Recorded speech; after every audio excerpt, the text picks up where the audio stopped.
Are you? Hey, I'm doing fine, Brandon. How Yeah, about so I guess you've kind of had, no games this week since coming back home. So what's it been like this week? Have the guys gotten better? well, that's what we're attempting to do. I think we've had a few good practices for sure.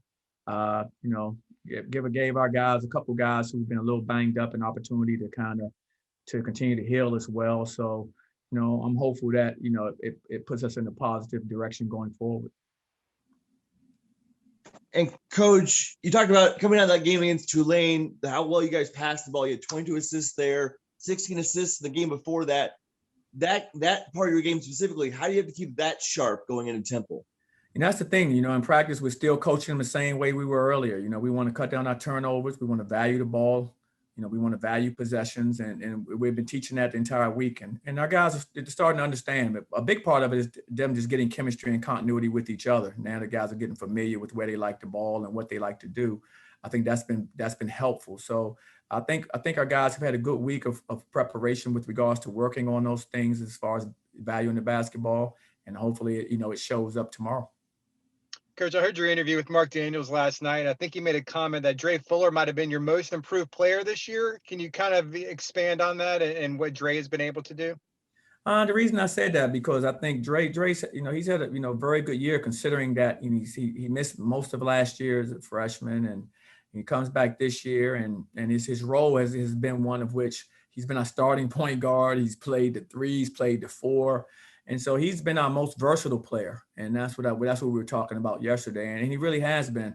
And he's been called upon to do a number of things. And the thing I've enjoyed coaching him is that he's never hung his shoulders or put his head down like this is, too much or I can't do this. He's always like, what can I do, coach? What can I do to help the team, coach? What can I do? And he said that to me multiple times. And he's going to only continue to get better. He's young, and I like his trajectory. Is there, kind of piggybacking off of that, is there a player on this team that you think has made the most strides in their game from the beginning of the year to now? I mean, maybe it's Dre, but if not, is there another player? Probably the most strides from beginning to now is probably CJ.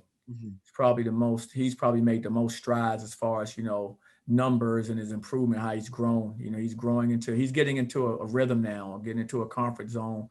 He's understanding our system now on both ends of the floor. He's impacting it on both ends.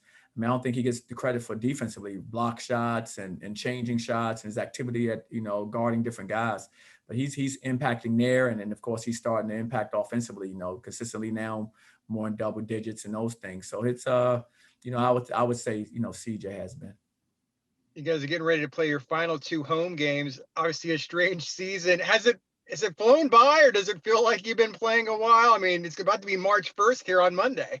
I know, it really, it's been a strange season. I think probably the most challenging for every coach, in the country, but it does feel like it's flown by because it has. You hadn't played as many games as you normally would play. And so it's moved quickly with the stoppages and postponements, cancellations. It's been like I said, a challenging year, but from that, you get better in a lot of ways. I always look at the positive. There are things you can learn from even these experiences that'll help you, maybe not help you this team this year, but it help a team in the future or help an individual in the future. So, we try to look at the positives and moving forward in life. And I'll use these as teachable moments for our players. In your first game against Temple, you guys didn't get to see Khalifa Battle, who was out with a hamstring injury. He's now back and doing supremely well, put up 54 points in 2 games against USF recently, and also a good rebounder, a good distributor of the basketball. So what do you see from Khalifa Battle? Talented player. I mean, he definitely impacts the game. Offensively, he's a 3-level scorer. He's very good. He's one of the best, perimeter players I've seen in our conference. So, we have to give him the healthy respect of knowing where he is all the time and making sure that we're locked in defensively because he's an explosive offensive player. Coach, obviously, I know you're still focused on the rest of the season, finishing strong, conference tournament, whatnot. But can you just kind of talk about how excited you are for the future of this team when you look at all the youth getting experience? You talked about CJ Walker being improved. He's still young. Obviously, those freshmen as well. Just how excited are you when you kind of look towards next season and beyond?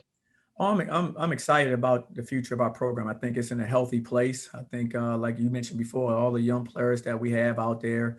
I look out there sometimes, and as a coach, you're competitive, and you want to, get your guys, where you want them to be. And I look out there sometime, and sometimes my staff has to remind me, but coach has 2 freshmen and 3 sophomores out there, and so it's kind of amazing, and you forget about that sometimes because you're just coaching and you're trying to move these guys into the direction that you want them to get to.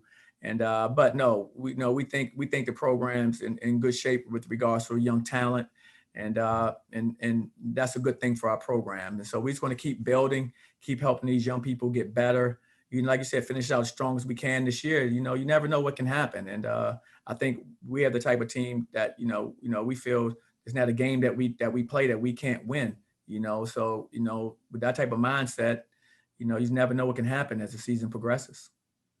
Good job. I know things are different with COVID and in terms of a coach's attire on the sideline. I heard you talk with Mark last night. You're looking forward to putting on suits again, but going forward, do you think a lot of coaches kind of see this as an out? Maybe when things go back to normal, they're just going to wear that short sleeve polo, or how do you think that's going to change going forward? I do think more coaches probably would trend to doing things like that. I don't know what a healthy percentage will be, but probably so. Now I may go without the tie.